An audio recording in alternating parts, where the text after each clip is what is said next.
Hey folks, Fernando doing our video for the Modern Survivalist, and in this case we're going to be analyzing a shooting that took place in Idaho. Crazy machete wielding lunatic attacks couple in their apartment, and this is basically what happens. Let's take a look.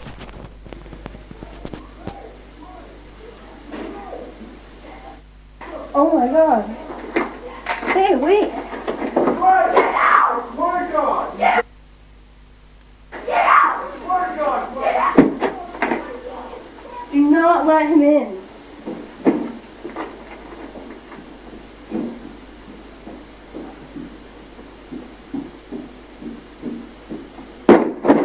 Hey, you f***! You f***, Wayne! I gotta get my... Calm down! Calm down!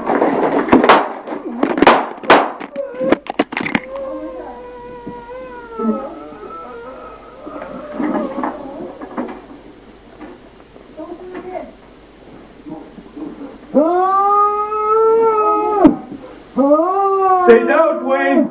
Stay down! Oh my God! Oh God! Oh God!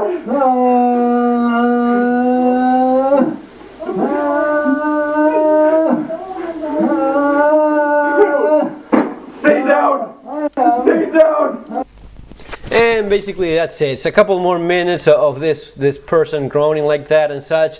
It's very unfortunate. It's very typical when you have these shootings, when there's a wounded person, especially if there's pneumothorax, the person is not breathing properly, he just may be dying, it may be in a lot of pain, may be scared, knowing that someone is dying. It's not pleasant at all. Some of those noises, man, if you've ever gone hunting, a wounded animal, a wounded person, those horrible screams and noises are quite a bit haunting. But it's what happens when people get shot, basically. Now, this is a very short clip. There's a few lessons here, though, that are worth taking a look.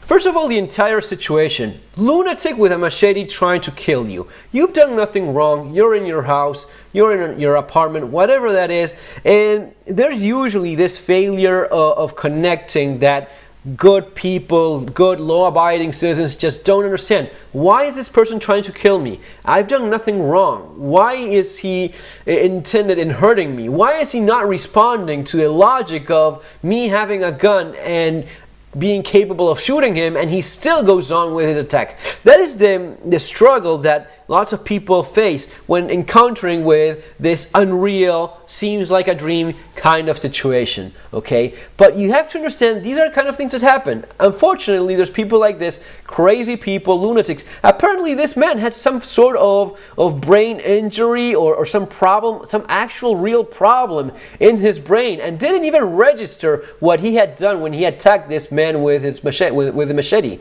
Whatever reason, he's trying to kill you, he has a machete, you lock the door, and here you see the pistol. Apparently it's a 380 ACP pistol. Not the first one I would recommend, but it gets a job done here. He is showing good trigger discipline there. You see how he's keeping the finger off the trigger guard. Now my advice usually for someone that's not really all that much into firearms and not going to be training a whole lot, I would recommend a 357 Magnum revolver. It would have worked the same, just the same in this case, maybe even a little bit better. So he closes the door. Right, he closes the door when he sees the crazy person with a machete, and a few things. He has an awful door. He has horrible locks. That little chain does nothing whatsoever to stop the threat. So, dudes, get yourself an actual good solid door. He kicks through it as if it's made of wet tissue paper. It's worse than cardboard, that door. So, having an actual door, very important. Also, such close range, such minimal distances. So the guy is obviously pointing center of mass, and he's lucky enough with those shots that it gets the job done. It may have been the case that it wouldn't have gotten the job done, wouldn't have stopped the attacker. This man survived, by the way. He's been sentenced to 15 years in jail. So it may have been the case that those 380 rounds, sometimes it's good enough, sometimes it's not. My advice, get something better. 9mm or bigger, 357 Magnum revolver. I'm going to be telling you right now, it would have been even more effective, more efficient than this. in general terms, statistically speaking, right? In averages, 357 Magnum would have been my choice if I could have picked between a 380 pistol or a 357 Magnum revolver against a lunatic with a machete at that range. In this case, my suggestion of a 357 Magnum, in my opinion, would have been a better gun, even though it got the job done. It could have been a single barrel shotgun and one shot would have been enough. Would that be my first choice?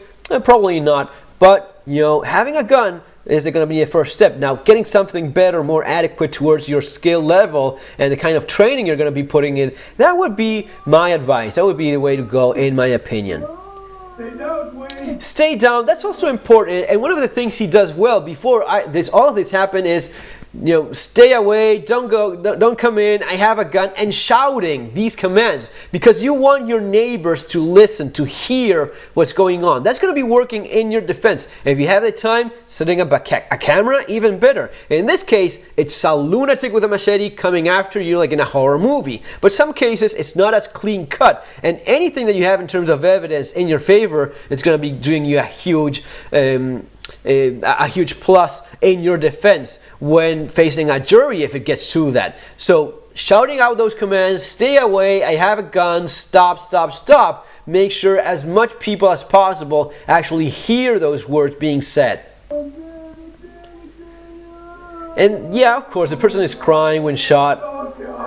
Oh God! So no one wants to shoot anyone. Most of us good people don't want to hurt anyone, but you kind of have to be mentally prepared of, you know, you have a gun, this may end up happening one day, and you have to keep it together. He does a good enough job, but you see him struggling a lot with those emotions. Super understandable. It's so easy to judge people when you're not there, but the more of this exercise you do of mentally preparing yourself, you have a gun, man, maybe one day you will end up having to shoot someone so as to defend yourself with said gun, right? Also keep in mind, make sure you keep that gun trained on this person because he may be getting up and attacking you with a machete just as well again. Wouldn't be the first time that someone wounded with a shot still stabs you to death. And basically that's it. There's a lot more of these awful noises that this man makes, and that's the end of the story. The gun does a job in the hands of law-abiding citizen, saving those people's lives. Right, folks? I hope you enjoyed this video or take it into consideration for some of your own preparations. Have an awesome day. Take care.